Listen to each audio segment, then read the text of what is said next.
똑똑 솔깃한 라디오.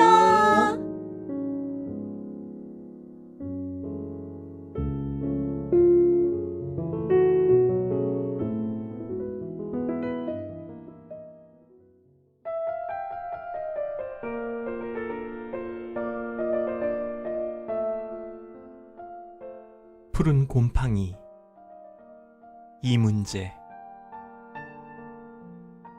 아름다운 산책은 우체국에 있었습니다. 나에게서 그대에게로 편지는 사나흘을 혼자서 걸어가곤 했지요. 그건 발효의 시간이었댔습니다. 가는 편지와 받아볼 편지는 우리들 사이에 푸른 강을 흐르게 했고요. 그대가 가고 난 뒤 나는 우리가 잃어버린 소중한 것 가운데 하나가 우체국이었음을 알았습니다. 우체통을 굳이 빨간색으로 칠한 까닭도 그때 알았습니다. 사람들에게 경고를 하기 위한 것이겠지요.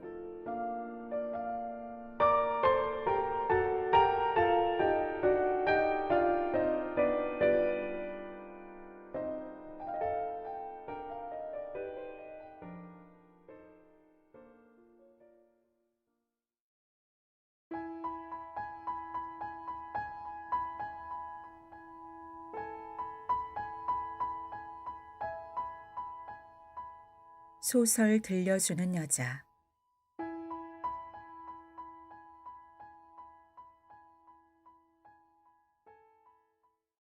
반역.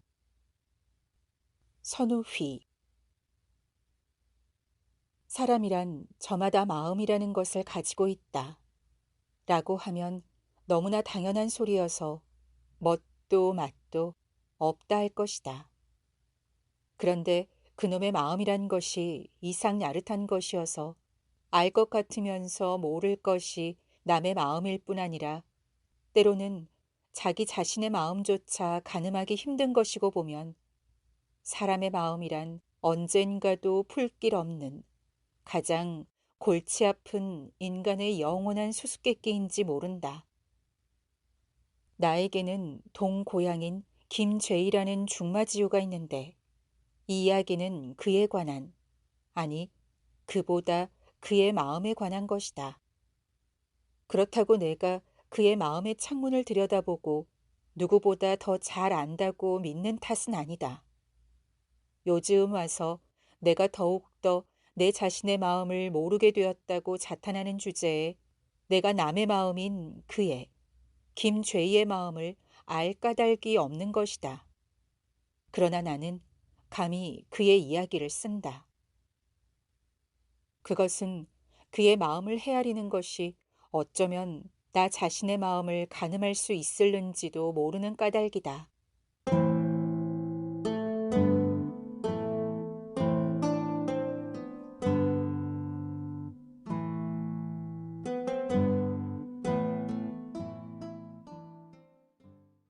김죄희와 내가 우리들이 자란 고장은 산 좋고 물 맑은 곳이지만 뭐 그런 점이 그렇게 중요한 것은 아니다. 물론 어떤 개인의 인격 형성에 있어서 그가 자란 자연 환경이나 사회 환경이나 가정 환경이 적지 않은 영향을 미친다는 데는 일리가 없지 않지만 대동소이한 환경에서 커온 그와 나의 성격이나 이제까지의 행적이 판이한 것을 보면 각종 상황을 그렇게 중요시할 것은 없을 것 같다.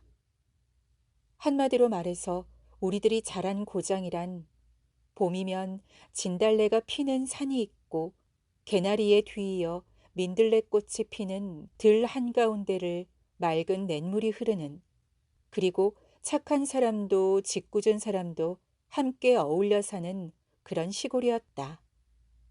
이 정도로 우리들이 자란 환경이나 사회 환경을 그리는데 그치는 것은 그런 것보다도 김죄희의 마음, 아니 그것을 엿볼 수 있는 그의 행적을 그리는 일이 여기서는 더 중하고 급한 까닭이라 할까. 언젠가 김죄희를 포함한 우리 조물애기들은 국민학교, 당신은 보통학교 4학년 때 일이니까 11~2살이 되었을 것이다. 저녁 늦게까지 어두컴컴한 교실에 갇혀 있었다.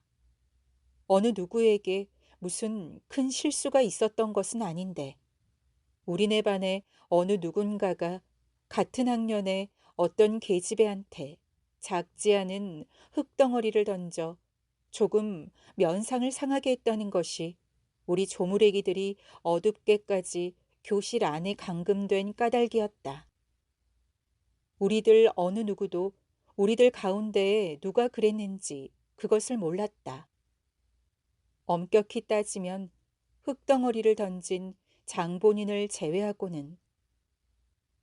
그래서 저마다 억울하다고 투덜거려 보았으나 우리네들 가운데 그런 장난을 친 놈이 있다는 이상 어쩔 도리 없이 졸아들어만 가는 배를 자꾸만 허리띠로 졸라매며 실없이 웅얼거릴 수밖에 없었다. 간신히 유리창에 남아있던 저녁 햇빛 한 줄기마저 사라지며 교실 안이 갑작스레 어두워지자 교실 한 구석에서 훌쩍훌쩍 콧물을 짜내는 울음소리가 들려왔다. 그 소리를 듣자 이제까지 그저 투덜거리기만 하던 우리 조물애기들은 우리가 놓인 한심스러운 딱한 사정을 뼈저리게 실감하지 않을 수 없었다. 어떤 자식이 그랬는지 이제 썩 나서라. 라는 고함 소리가 튀어나오자 교실 안의 분위기는 사뭇 살벌해 갔다. 처음에 한결같이 느낀 계집애한테 흙덩어리를 던진 쾌거에 대한 공명감이나 영웅치적 동경심은 그로 말미암아 깨끗이 가시고 만샘이 되었다. 그러자 바로 내 옆에 말없이 앉아있던 죄이가 불쑥 일어나더니 흙덩이를 던진 게 누군지 확실치도 않은데 이렇게 우리네 반 전부를 늦게까지 가두어 둔다는 것은 말이 안 된다는 뜻의 담임 선생에 대한 항의조에 역정을 내는 것이 아닌가. 나는 평소에 그다지 말이 많지 않은 그로서는 뜻밖의 언동이라고 생각했는데 죄의 의견은 삽시에 대다수의 공명을 얻어 조물애기들은 얼굴을 붉히며 우리네 반 전원을 감금한 담임 선생의 처사를 힐난했다. 그러나 잠시 후 고수머리의 담임 선생이 어두운 교실 안으로 들어서자 조물애기들의 힐난은 일순에 씻은 듯이 가시고 말았다. 눈동자마다 깃들였던 노여움의 빛은 어디로 사라졌는지 바닷속같이 고요한 교실 안에서는 누군가가 간간히 훑어올리는 콧물 소리만이 들렸다. 흡사 고양이 앞에 쥐새끼들이 되고 만셈이다.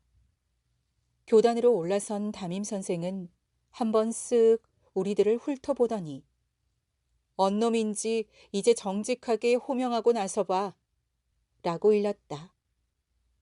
그러자 이제까지 간간히 들려오던 콧물 소리조차 딱 먹고 마는 것이 아닌가. 무거운 침묵 속에 담임 선생과 우리네 조물애기들이 대치한 채 몇 분이라는 견디기 어려운 시간이 흘렀다. 눈길을 책상 위에 떨어뜨린 나는 거의 질식할 것 같았다. 그러한 나의 귀에 죄의의 차차 거칠어가는 숨소리가 들리는가 하더니 얼마 후 그것은 분명히 끙끙대는 신음소리로 변해갔다. 나는 그러한 그의 변화를 느끼면서 그가 벌떡 일어나 담임 선생에게 방금 털어놓은 역정을 되풀이하지나 않을까 하고 가슴을 졸이며 이제나 저제나 하고 기다렸다. 아니나 다를까 그는 가슴으로 책상 뚜껑을 냅다 튕기면서 벌떡 일어섰다. 순간 나의 전신은 헤아리기 힘든 전율에 떨었다.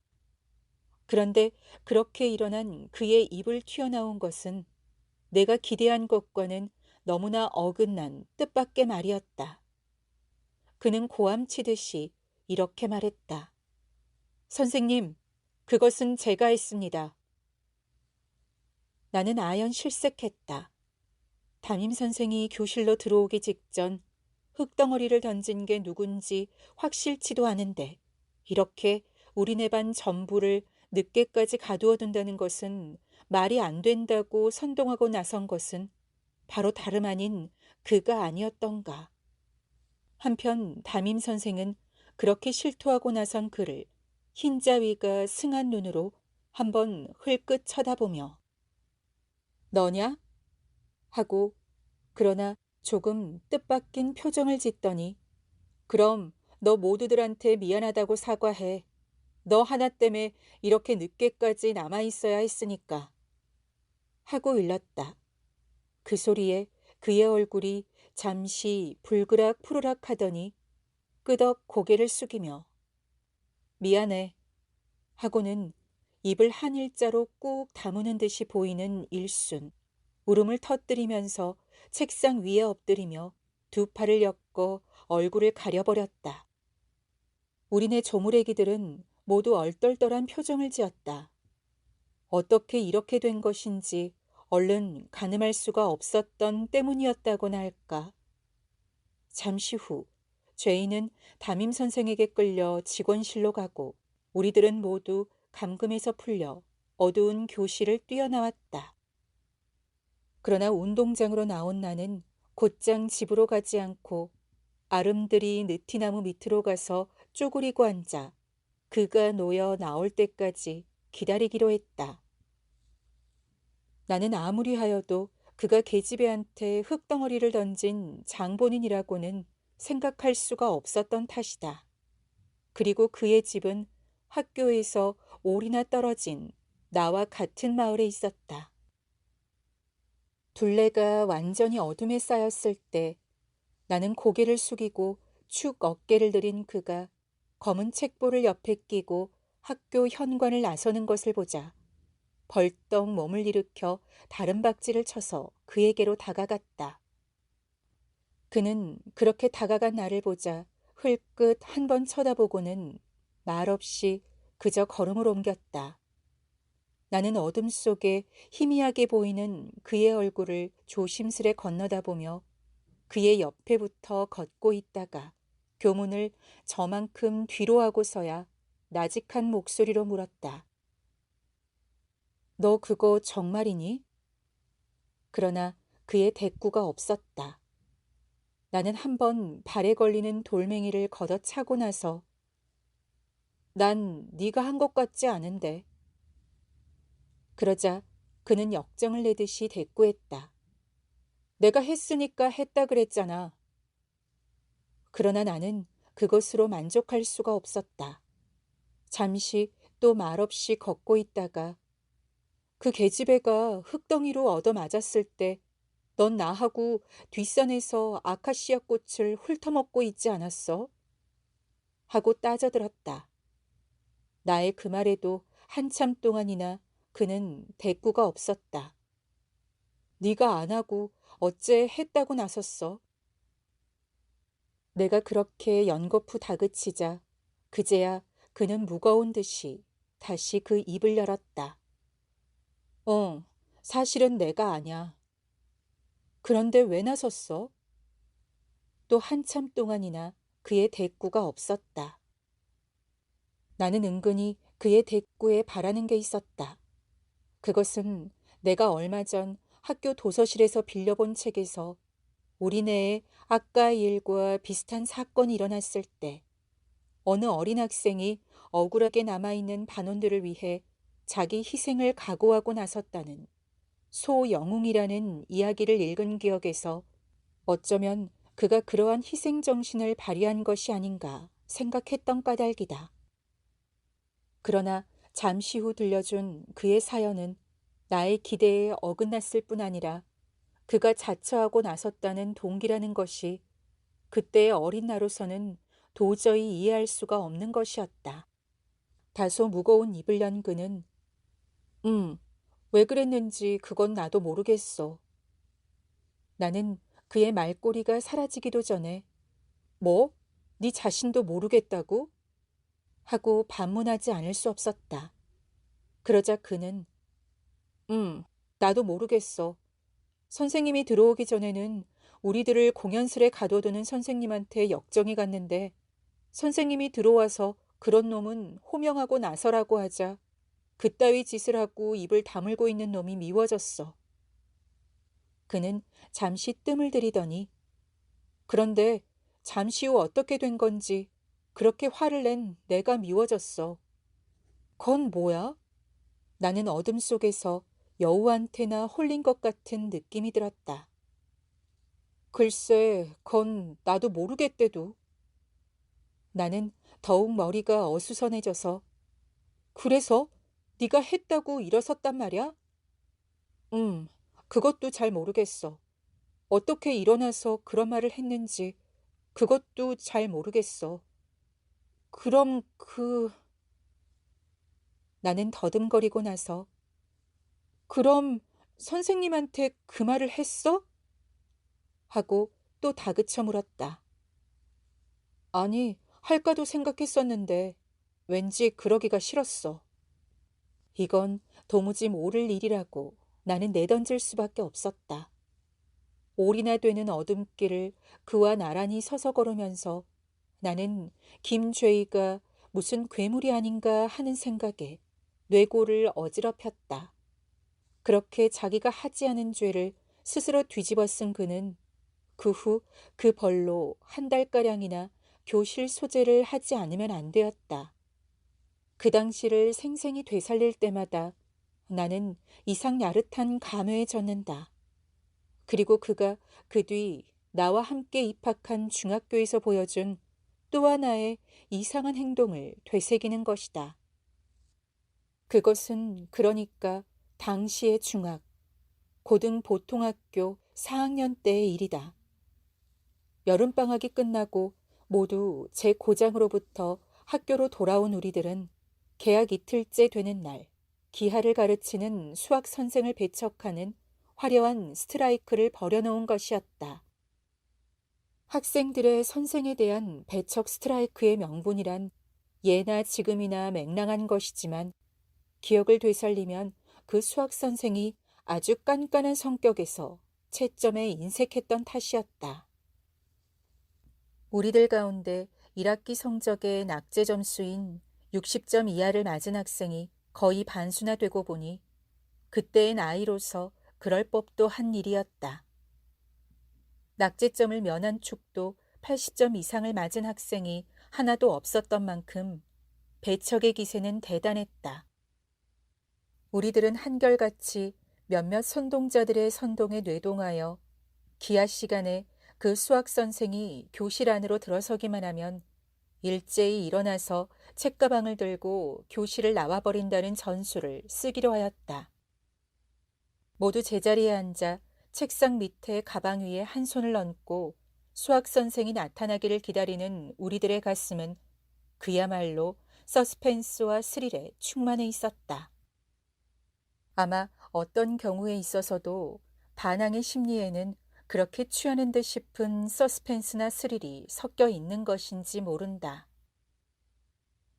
이윽고 그 수학 선생이 잘잘 슬리퍼를 끌며 나타나더니 득 도어를 열고 들어섰다. 그 한 발자국이 문턱을 넘어서기가 바쁘게 우리들은 우아하고 기성을 지르며 책가방을 들자 미리 열어놓은 뒷문으로 쇄도에 갔다.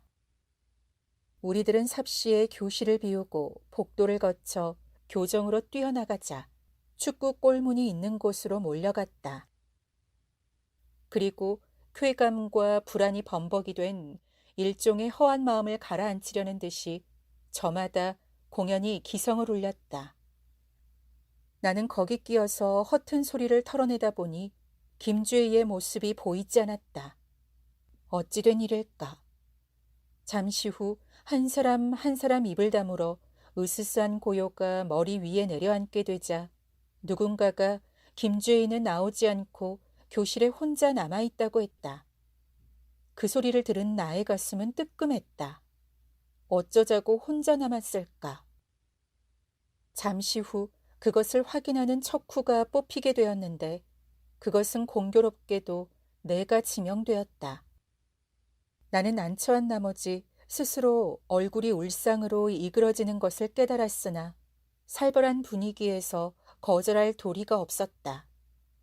하는 수 없이 나는 가끔 열려진 창문으로 내다보는 선생님들의 눈길을 피해가면서 무거운 걸음을 옮겨 아까 우리가 뛰어나온 교실로 기어들어서 유리창문 밑에 가서 몸을 숨겼다.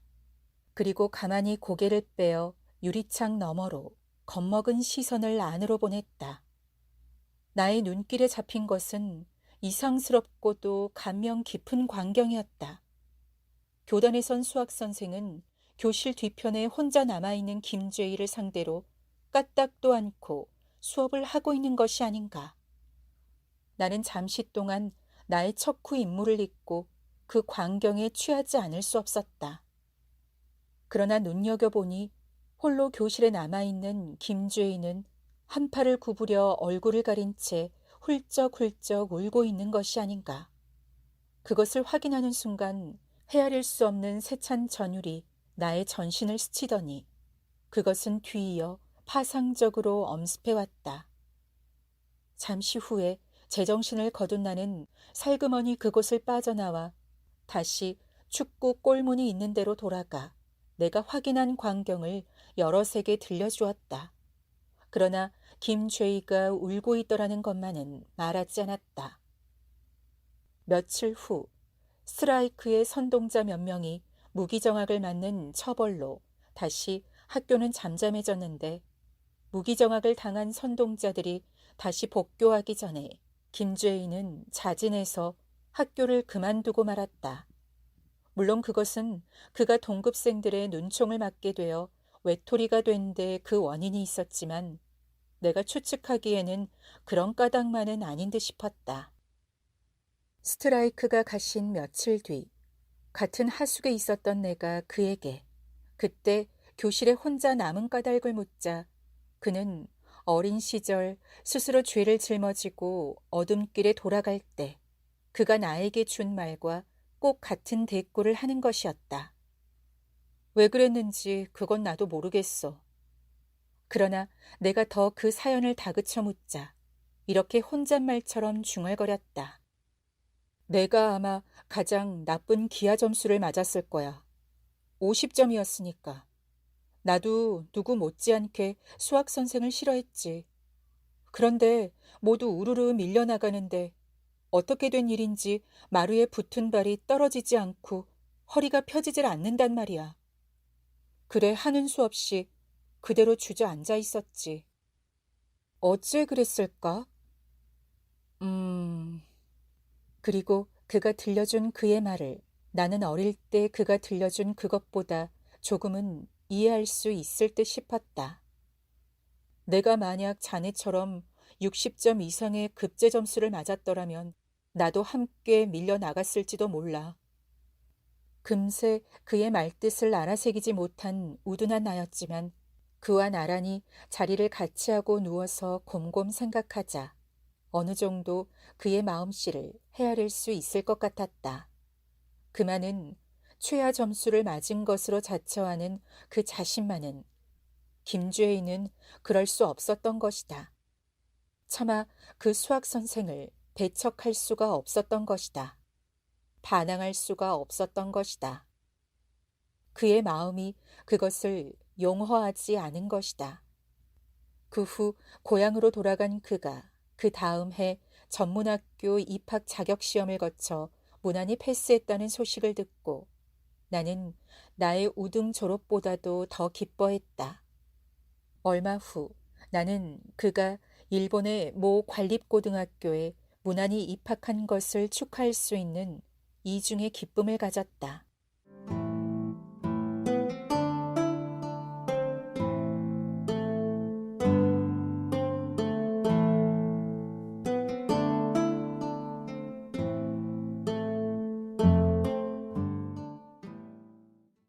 그와 나는 그해 봄에 함께 현해탄을 건너서 일본으로 갔다.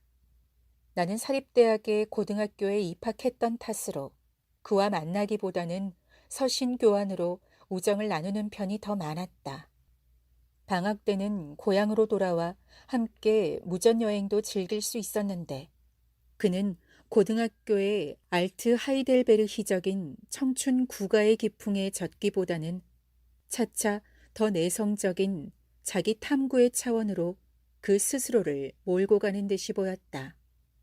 언젠가 그는 일본으로 건너가는 기차 속에서 이력으로 된 아라비아의 로렌스라는 이와나 미신쇼를 탐독하고 있다가 감개 깊은 어조로 마주 앉아 잡지를 뒤적이고 있던 나에게 이런 말을 하는 것이었다. 좋은 말인데 로렌스가 뼈저리게 느낀 것이 무엇인 줄 아나? 그리고 잠시 그는 차창 밖으로 스치는 여름 풍경을 내다보고 있더니 아라비아 부족을 이끌고 그처럼 초인적으로 싸웠고 갖은 고난을 이겨낸 그가 가장 강적이 누구냐 하면 그것은 다름 아닌 자기 자신이었다는 거야. 그러면서 그는 얼굴에 서린 감개의 빛을 짓게 하며 그렇지. 인간에 있어서 최대의 강적은 자기 자신이야.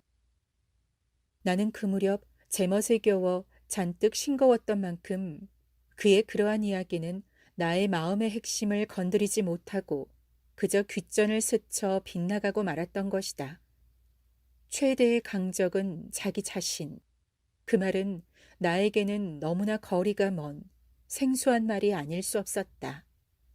숱한 일인 학생들 틈에 끼어 3년간 우수한 성적을 견지하고 고등학교를 졸업한 그는 나의 예상과는 달리 아예 관립대학의 입학시험은 치르지도 않고 나와 함께 같은 사립대학에 입학하였다.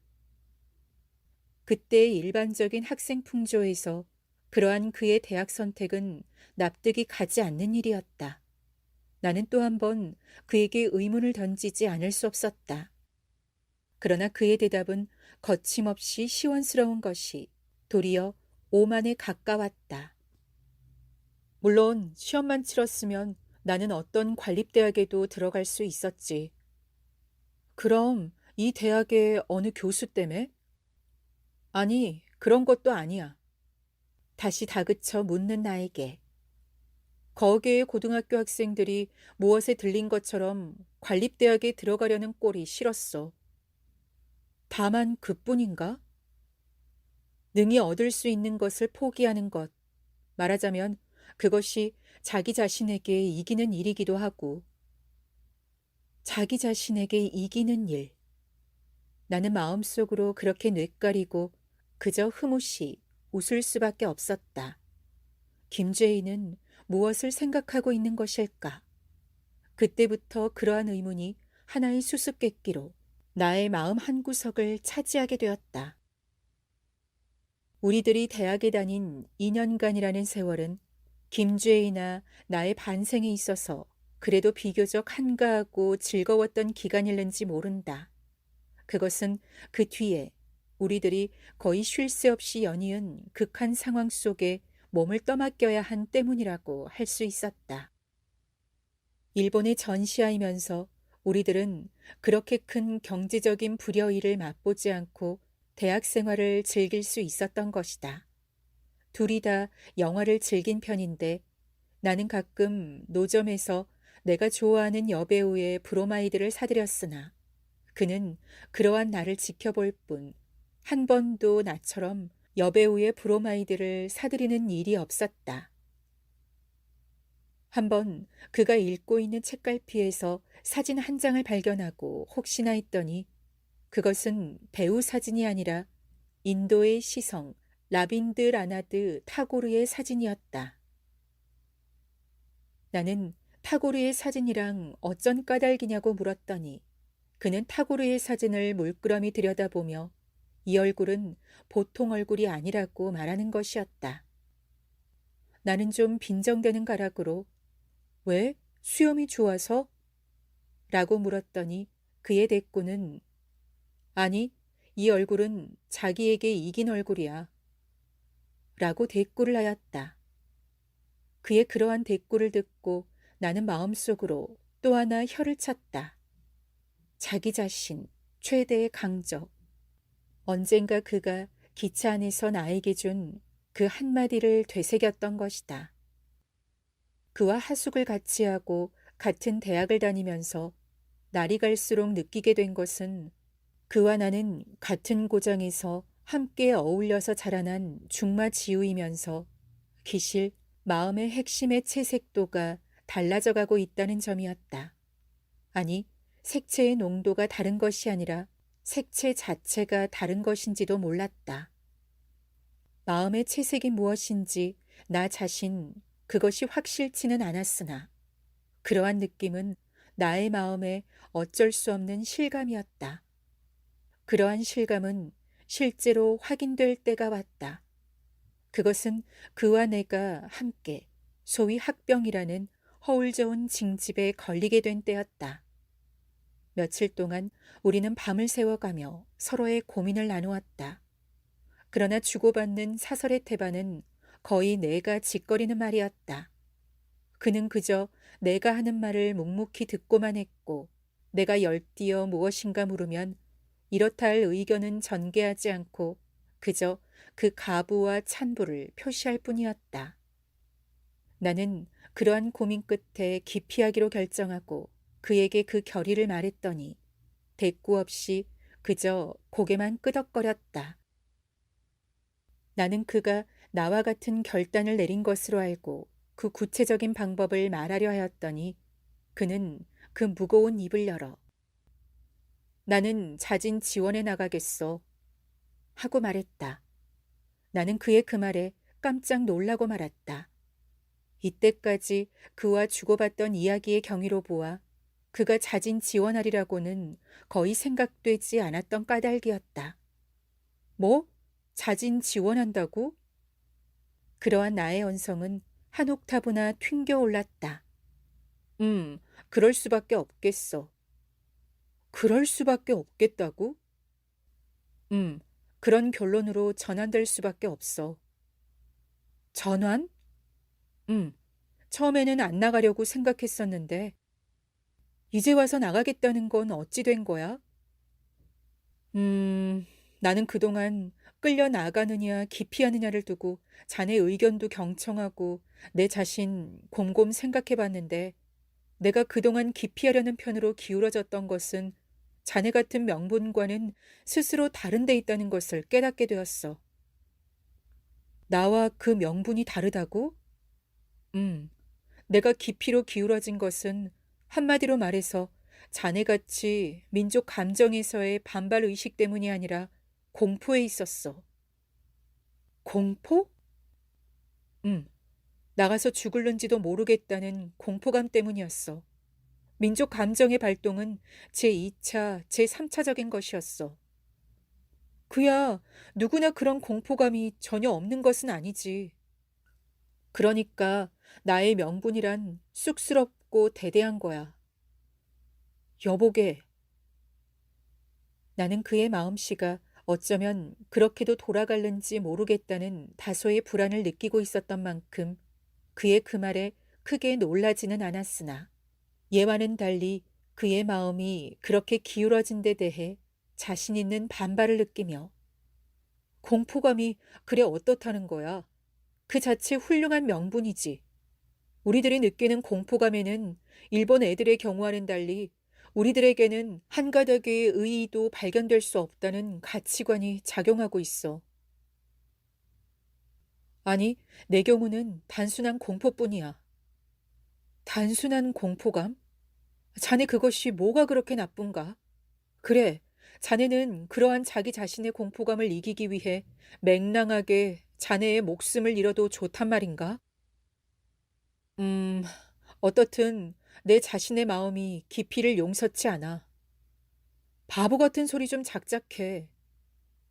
음, 나 자신이 생각해도 나는 바보인 것 같아.